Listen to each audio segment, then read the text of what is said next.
êtes Voilà. des merveilles. Nous, on aime sentir la chaleur parce qu'il fait froid. Ouais.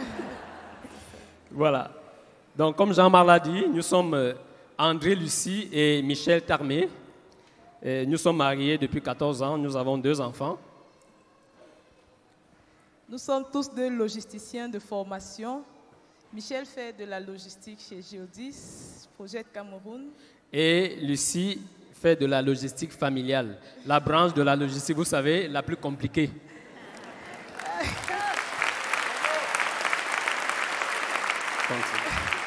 Et nous sommes tous deux membres de la communauté de l'Emmanuel. Et nous venons de Douala au Cameroun, là où il fait bien plus chaud.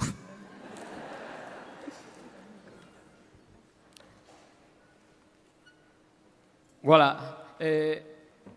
Mardi, dans son homélie, le père Nathanaël disait qu'il y avait un couple qui s'était rencontré le dernier jour d'un forum jeune. Il ne nous avait pas cité, en fait, c'était nous.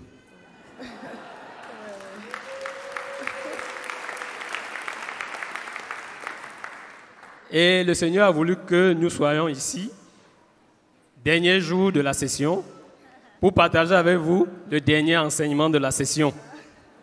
C'est peut-être un signe, comme disait aussi le Père Nathanaël, que le Seigneur peut faire encore quelque chose aujourd'hui pour ceux qui ressentent dans leur cœur, qui n'ont pas encore été visités par le Seigneur.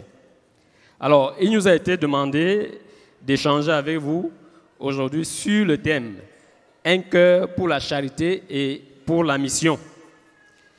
Et après ces 5 jours passés ici, le Seigneur nous a renouvelés et nous sommes appelés à partir d'ici aujourd'hui pour aller mettre le feu dans nos différents milieux de vie. Mais non pas le feu des hommes, car il détruit, mais le feu qui vient de Dieu. Et ce feu, c'est l'amour de Dieu qui donne la vie. Et justement, nous souhaitons, d'entrée de jeu, explorer avec vous une petite théologie, quoique nous ne soyons pas des théologiens, une petite théologie que nous avons intitulée « La théologie du feu dévorant ». C'est quoi le principe de la théologie du feu dévorant?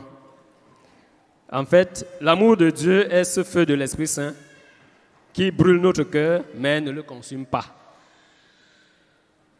Notre cœur brûle d'amour et si nous l'ouvrons, la chaleur que notre cœur en feu dégage se propage et les personnes qui nous entourent, celles que nous rencontrons, celles vers qui nous allons, ressentent progressivement cette chaleur. Une chaleur qui réchauffe leur cœur et qui finissent aussi par prendre feu à leur tour.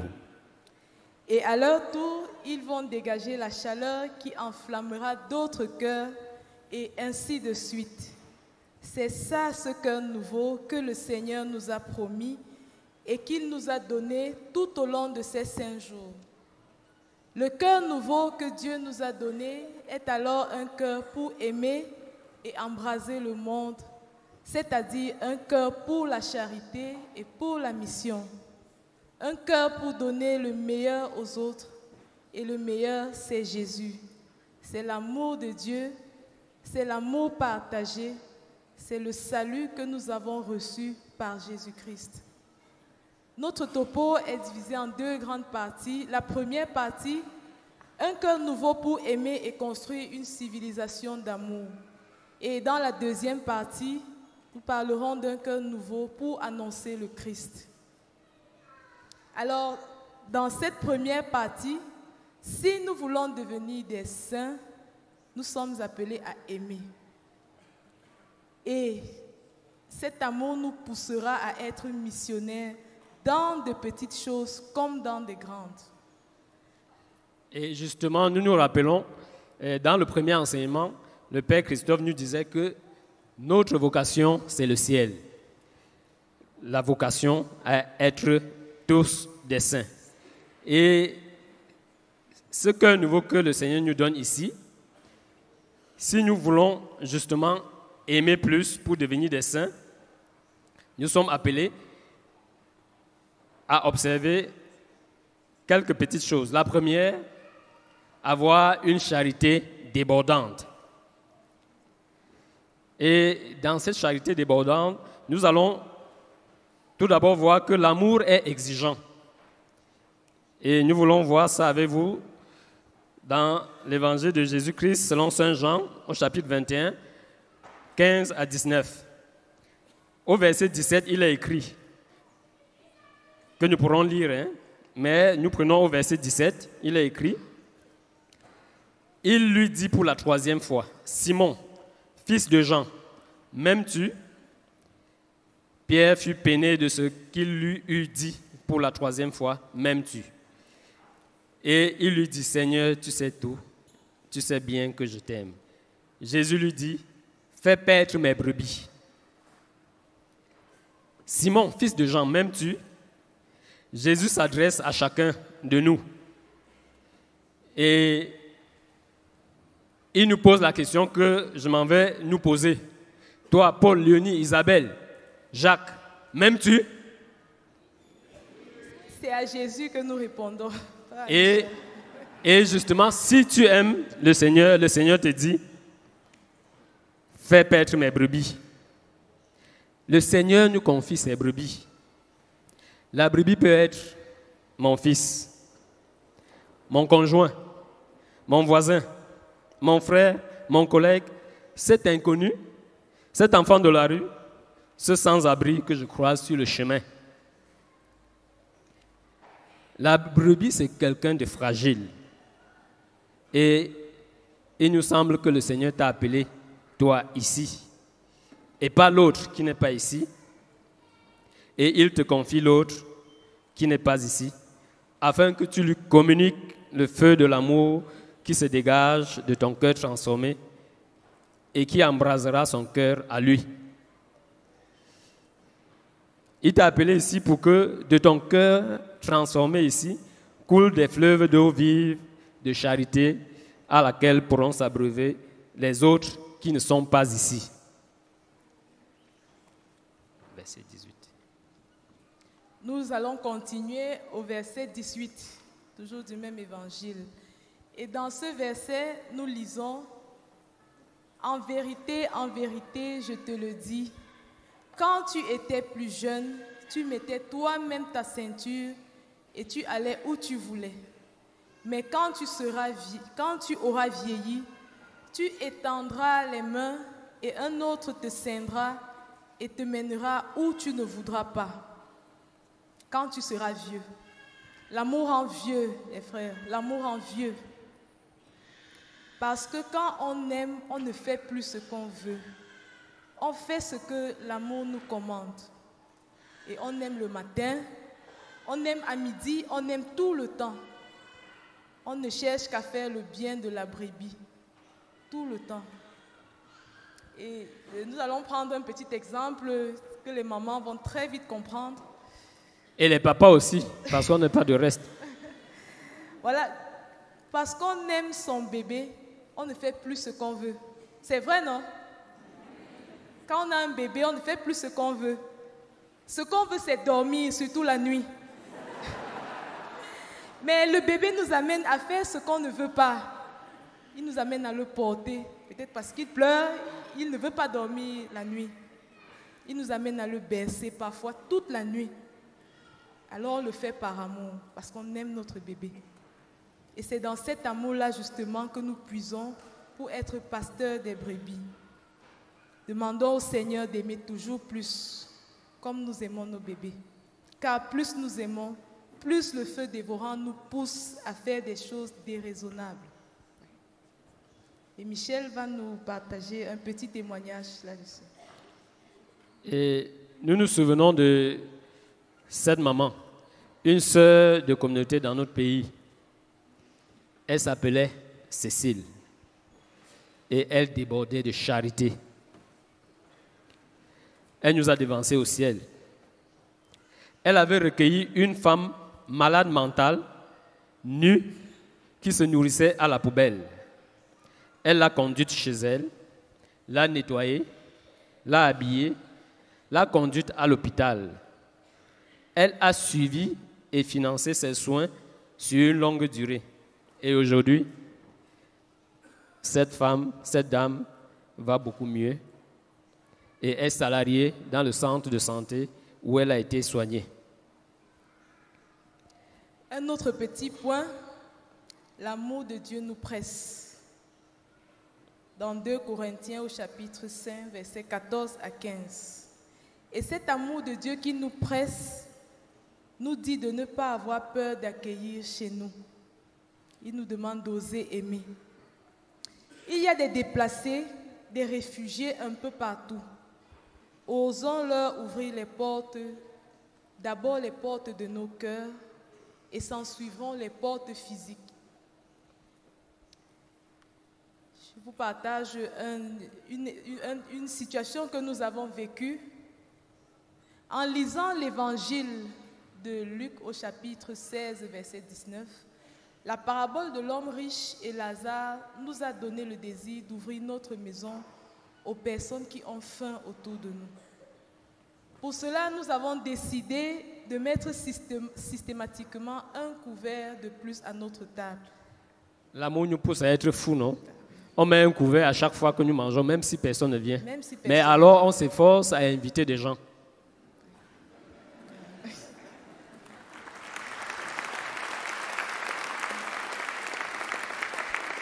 Comme je disais, nous avons décidé de mettre systématiquement un couvert de plus à notre table et d'inviter pour partager notre repas de temps en temps une personne qu'on n'inviterait pas. Nous l'avons demandé au Seigneur et pour finir, nous avons eu un Lazare permanent. Gabriel, le gardien de notre immeuble. En fait, nous ne nous définissons pas comme l'homme riche de la Bible, mais nous nous estimons riches de quelque chose à partager. L'amour, c'est ça. Ça n'a pas été facile d'ouvrir notre maison à un inconnu, surtout un inconnu qu'en général on n'ose pas fréquenter chez nous parce qu'ils sont vus comme des personnes de moralité très douteuses. Mais l'amour que nous avions à lui donner a eu raison de notre peur. Et aujourd'hui, Gabriel, c'est un enfant de la maison. Et même si nous avons quitté cet immeuble, le lien est resté. Gabriel sait qu'il a une famille quelque part.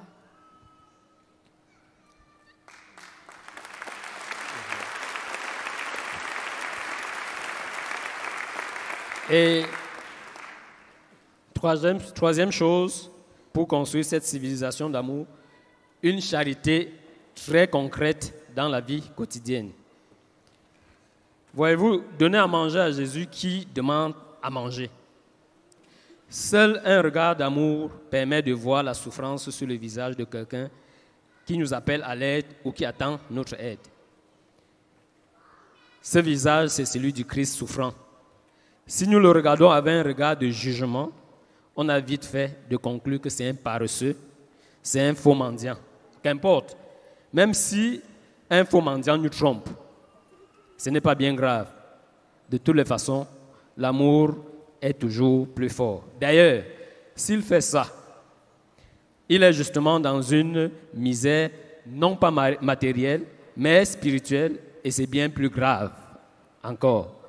D'où la nécessité de prendre soin de lui. Et là, un autre petit témoignage.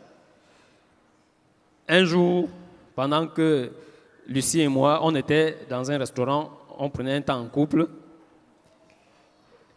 autour d'un bon poisson à la braise. Ça, c'est pour que vous compreniez bien. Chez nous, on appelle ça poisson braisé.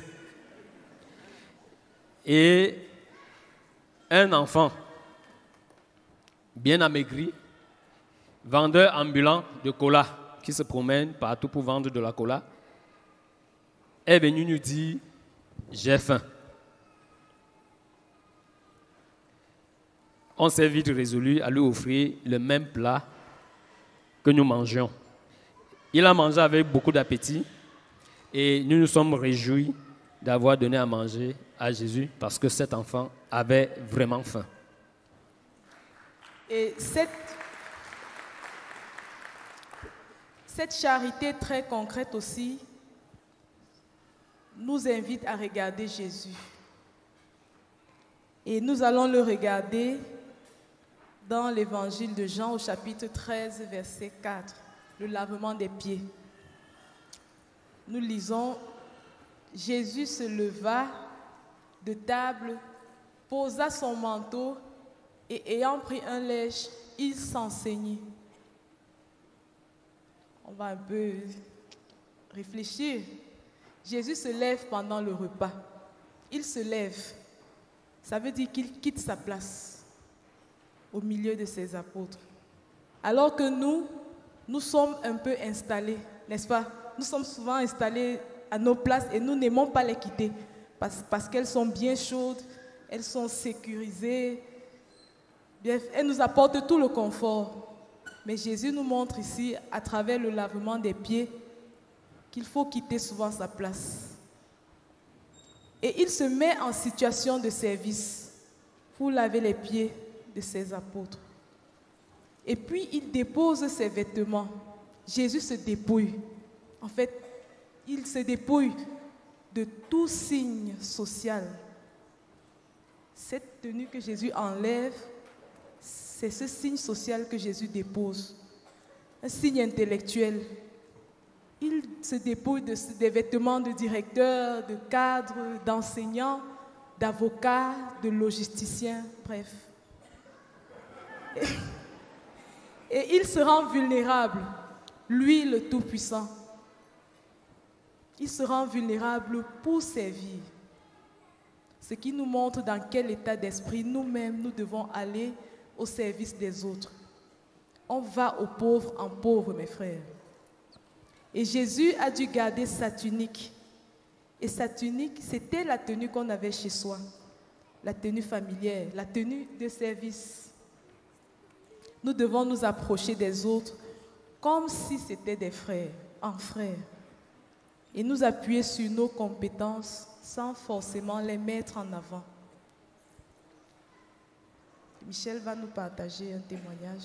Et là, j'ai été émerveillé un jour pendant la réunion du matin à mon service du témoignage que mes collaborateurs me rendaient et j'étais émerveillé et surpris d'ailleurs. Et en même temps, je rendais grâce au Seigneur que ça a pu les toucher. Et je ne me rendais pas compte, justement. Parce qu'un jour, la veille, pendant qu'on travaillait, une grande pluie a déclenché alors que certains de mes collaborateurs travaillaient sur le terrain. Et je me suis précipité avec le parasol pour les ramener en petits groupes. Il faut croire qu'après, j'étais plus mouillé qu'eux tous. Et ils ont été surpris que le chef, et c'est ce qu'ils ont dit à la réunion le lendemain, que le chef se mouille pour venir les chercher, alors qu'il y avait bien des collaborateurs au bureau que le chef pouvait envoyer. Et on voit bien que ces petits gestes que nous faisons en descendant de là où nous sommes, de notre position sociale, pour se mettre au service des autres, touchent bien plus que des tonnes d'enseignement. Alors, nous allons passer à la deuxième partie de notre partage. Deuxième partie intitulée « Un cœur nouveau pour annoncer le Christ ». Évangéliser, c'est une urgence de l'amour. Et cette urgence nous invite à ne pas nous mettre de barrières. Ne pas nous mettre de barrières pour évangéliser. Et oser évangéliser, même son directeur, pourquoi pas son manager direct, pourquoi pas son directeur général. Mais en général, on n'ose pas, en tout cas moi pas, évangéliser son manager.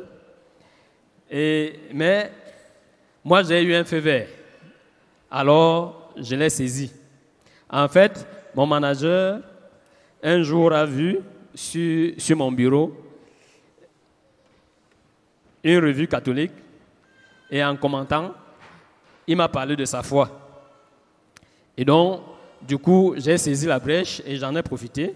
J'ai commencé par lui dire, il y a des très jolis chants. Si vous voulez, je peux vous en fournir. Il était d'accord, je lui ai donné une clé USB qu'on avait achetée ici avec des chants Il est vivant, avec un carnet vert Il est vivant à la clé. Et donc en lui disant, vous pouvez en même temps voir les paroles des chants et tout ça. Et par la suite, je lui ai proposé de lui envoyer les méditations de l'Évangile qu'un frère prêtre fait souvent le matin. Il a accepté aussi. Je lui envoie ça chaque matin. Ce matin même, je lui ai encore envoyé. Et il écoute souvent ça à son bureau quand j'entre. Et pour finir, je l'ai invité à Paris Monial.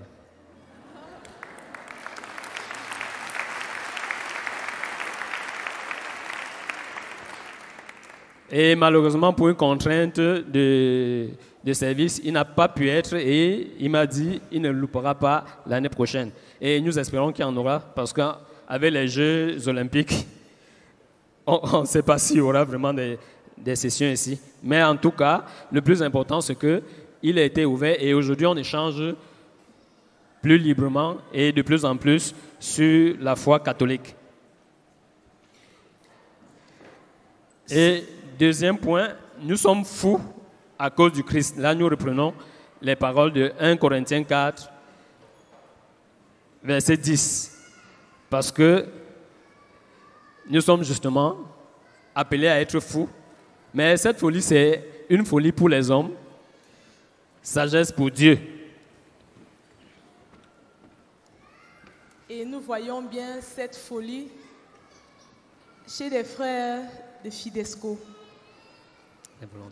Des volontaires Fidesco qui viennent, qui partent très loin, qui abandonnent tout parce qu'ils veulent se mettre au service des autres. Pour nous, c'est être fou. Humainement, c'est très, très, très gros, mais c'est une sagesse pour Dieu. Et pour nous, c'est un témoignage qui nous retourne toujours de voir, d'accueillir des volontaires Fidesco, particulièrement chez nous. Nous les voyons toujours joyeux, tout donner, et nous disons quelque chose que humainement nous n'arrivons pas à faire. Ça évangélise. Et aujourd'hui aussi, on a des jeunes Africains, vous avez dû en apercevoir, qui sont au service des sessions. Ils sont 9 là et qui ont laissé travail, études et tous, c'est des enfants très brillants, licence, master et d'autres qui travaillent, qui ont laissé tout pour venir en France pour une mission d'1 an auprès des pauvres dans les différentes associations.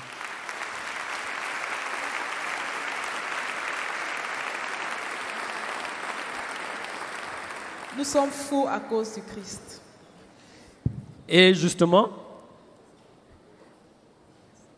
nous sommes appelés à regarder justement aussi les aînés dans la Bible pour voir, pour que leur folie nous contamine.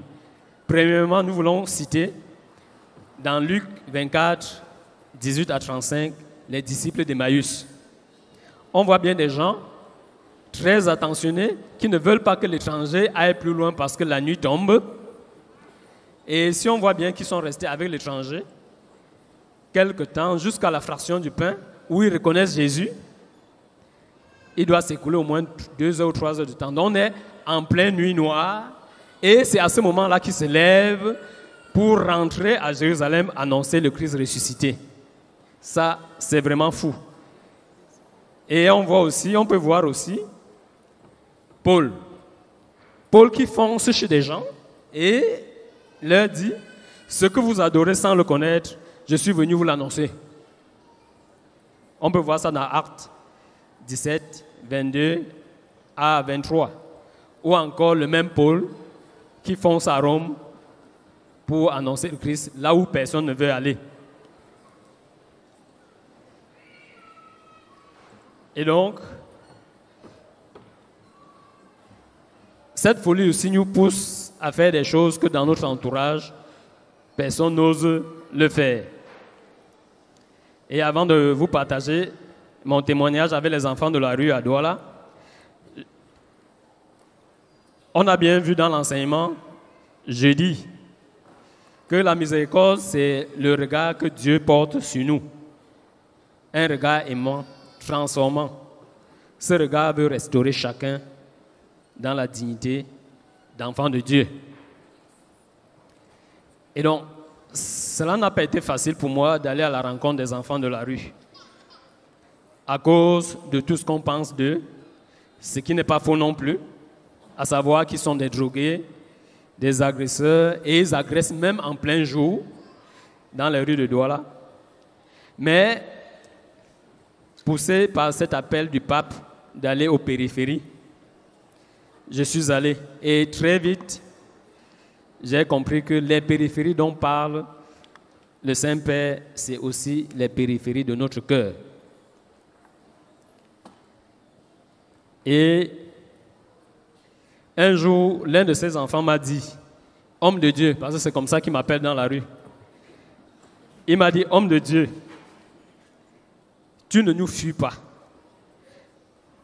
Tu ne nous regardes pas bizarrement. Et en écoutant leurs histoires particulières qui les amènent dans la rue, je fonds en larmes chaque fois quand je cause avec l'un d'eux, parce que je me rends bien compte qu'ils sont dans la rue parce que nos familles sont brisées. Les familles sont détruites et brisées, et c'est ces mêmes familles qui les regardent bizarrement dans la rue. En fait, au niveau des familles, ça ne va pas. Les enfants se retrouvent dans la rue et on continue à les regarder bizarrement et à les voir à distance. Voilà. Troisième point, nous sommes appelés justement à aller aux périphéries. Et comme le disait Michel, le Saint-Père nous demande de sortir des sentiers battus et d'aller vers les périphéries. Aller vers les périphéries, c'est aussi aimer son prochain comme soi-même. Ce qui touche et transforme les personnes n'est pas tant la chose qu'on leur donne, mais c'est le regard qu'on pose sur elles au moment où nous les rencontrons. Et il y a de cela quelques années, nous avons accueilli chez nous une fillette de 14 ans venant d'une zone non scolarisée de notre pays pour l'aider à se réaliser. Et non scolarisée, ça veut dire qu'elle n'arrivait même pas à s'exprimer en français parce qu'elle n'avait jamais fait d'école.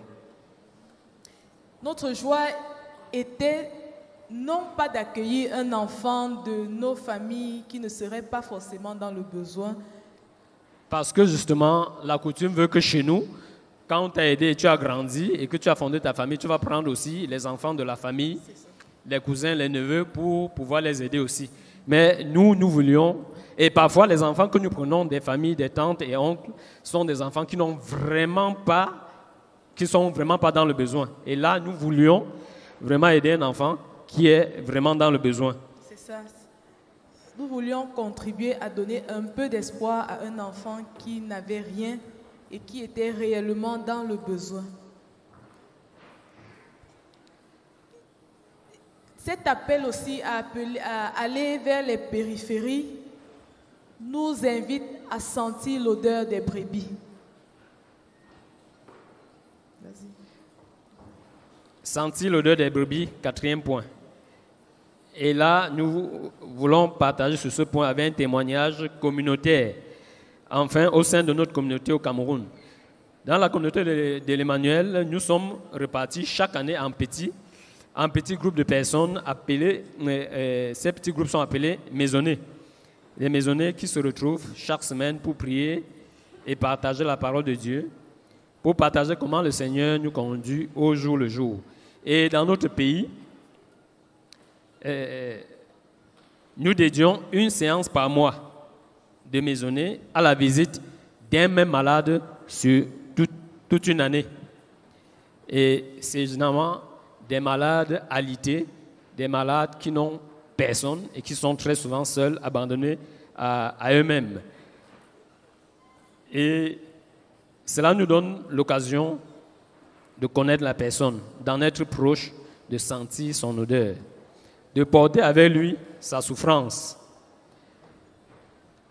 de l'aider aussi, soit à faire ses courses, la lessive, la vaisselle, les repas, à nettoyer la maison et parfois aussi à les nettoyer. Et nous sommes nous-mêmes évangélisés par ces malades-là. Évangélisés, vraiment retournés de voir souvent comment au cœur de la souffrance, ces personnes espèrent. Ces personnes sont accrochées à la vie. Comment ces personnes nous accueillent avec le sourire. Et ça nous bouleverse. Et on se rend bien compte aussi par la suite que la vulnérabilité, la fragilité de ces malades nous renvoie à notre propre fragilité et nous donne de comprendre que nous ne sommes pas aussi forts qu'on peut souvent penser, mais que c'est plutôt la puissance de la grâce de Dieu qui se déploie dans nos faiblesses, dans nos pauvres personnes. Un autre point, nous sommes invités aussi à entretenir ce cœur transformé que Dieu nous a donné ici. Et pour cela, poser un acte de charité chaque semaine, chaque mois. Par exemple, ou même chaque jour. Vraiment, soyons libres, mais osez poser un acte de charité plus souvent. Accompagner peut-être une personne vivant avec un handicap à l'église ou l'aider à faire ses courses. Essuyer les bancs de l'église chaque dimanche avant la messe, pourquoi pas. Et il y a une dame qui vivait ça dans notre paroisse, qui venait chaque matin avant tout le monde, parce qu'il y a toujours un peu de poussière, avait un chiffon bien imbibé, essuyait tous les bancs de l'église bien avant que tout le monde arrive. Et dans une discrétion totale. Et il a fallu que moi-même j'arrive un peu plus tôt pour me rendre compte que cette dame faisait ça chaque matin. Un acte de charité vraiment gratuit et discret. Il y a aussi la prière qui nous est proposée pour entretenir ce cœur transformé que Dieu nous a donné ici. La mission commence à genoux. Dans la prière, nous pouvons demander d'avoir un cœur semblable au cœur de Jésus. Et le Père Nathanaël nous disait vendredi, en parlant de l'union à Dieu, justement, il nous parlait de l'union à Dieu pour entretenir ce cœur nouveau que le Seigneur nous donne ici. Le cœur brûlant d'amour de Jésus. Le cœur de Jésus brûle d'amour pour nous. Et nous sommes appelés à garder notre cœur bien branché à celui du Christ. Comme ça, pour que notre cœur reste en permanence, en feu, pour que nous puissions donner ce feu au monde. Et l'un des moyens de garder ce cœur branché au Seigneur, c'est la prière et la prière d'adoration. Et je m'en vais vous partager un témoignage sur l'adoration concernant ma vie professionnelle. Il y a environ 4 ans, à mon travail, la situation était très tendue avec les contractants qui ne respectent pas toujours les procédures, malgré les rappels et les explications. Alors, je prenais mon temps d'adoration le matin, avant le travail. J'étais paisible, puis j'allais au travail, et là, je n'étais plus paisible. Parce que je me mettais en colère face à ces situations compliquées, et après, j'étais triste. Et je me rendais bien compte que je n'étais pas témoin du Christ dans ce milieu-là. Et ça s'est passé comme cela pendant un bon moment, jusqu'au jour où, pendant mon temps d'adoration, il m'est venu à l'esprit quelque chose que j'avais lu auparavant dans le livre Paroles de Pierre Goussat, qui est là-bas à la librairie aussi. Et que Jean-Marc et François ont cité hier, ce passage que je m'en vais vous citer. La vie active n'a lieu que dans la prière. On est poussé à la vie active par la prière. Comme disait Mère Teresa, on adore, mais ensuite, on ne quitte pas l'adoration pour les frères. On continue à adorer Jésus dans le frère. Fin de citation. Depuis ce jour, chaque fois que je quitte l'adoration, je demande au Seigneur la grâce de continuer à le contempler sur le visage de tous ceux que je vais rencontrer dans la journée, dont les gens de mon travail aussi. J'ai décidé alors de voir en chacun des contractants le Christ que je dois aimer. Et je me suis retrouvé en train de leur parler avec douceur, charité et bienveillance, malgré les situations difficiles. Aujourd'hui, les contractants respectent mieux les procédures. Il y a toujours souvent des tensions, mais ma manière de les appréhender est désormais différente. Et je rends grâce à Dieu pour cela.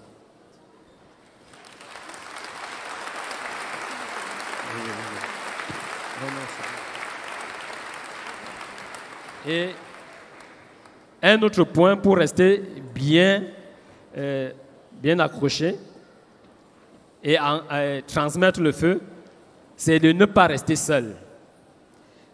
Jean-Marc et François nous disaient hier que le cardinal Suard avait conseillé à Pierre Goussat de ne pas rester seul. Parce qu'un chrétien seul, c'est un chrétien en danger de mort. Mais appuyé sur un frère, il est une citadelle imprenable. Et nous avons pu voir dans les différents témoignages qu'on a eus au cours de cette session comment les frères et sœurs ont été suivis, accompagnés, portés sur leur chemin de conversion. Alors, du retour d'ici, ne restons pas seuls. Voyons dans les groupes de prière que nous propose la communauté de l'Emmanuel, les services dans nos paroisses, vraiment, soyons libres, les mouvements, soyons libres de choisir là où on se sent plus à l'aise, mais ne restons pas seuls. En guise de conclusion, nous allons dire qu'évangéliser, c'est une joie extraordinaire. Mais il y a aussi des épreuves. Dans l'évangélisation, devant le refus des hommes, nous communions à la souffrance de Jésus à Gethsémani. Nous souffrons avec lui de ce que l'amour n'est pas aimé. Nous pouvons connaître des échecs, des persécutions. Ce n'est pas une raison pour reculer. Nous pouvons offrir toutes ces difficultés pour le salut des âmes. Nos échecs, peut-être nos bavures, nos difficultés, nos chutes, offrons-les en union avec le Christ souffrant. Et depuis mardi, nous avons tant reçu. Nous avons reçu, moi particulièrement, j'ai reçu énormément.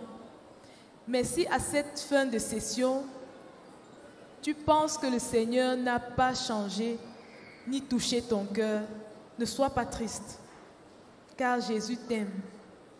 Et tu peux dès maintenant commencer par faire attention à la brebis, au faible, à celui qui va avoir besoin de toi. Et peut-être commencer par lui donner un sourire et progressivement le reste arrivera. Ce sourire, c'est déjà un feu qui va réchauffer les cœurs.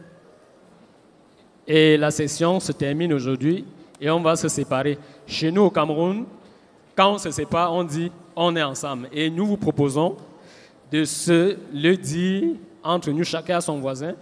Non pas seulement on est ensemble, mais on est ensemble dans le cœur de Jésus pour que nous demeurions tous connectés au cœur de Jésus, que ce soit un souhait, mais en même temps aussi une prière pour que nous tous qui avons été ici, restons connectés au Seigneur pour mettre le feu dans nos différents milieux de vie. Amen.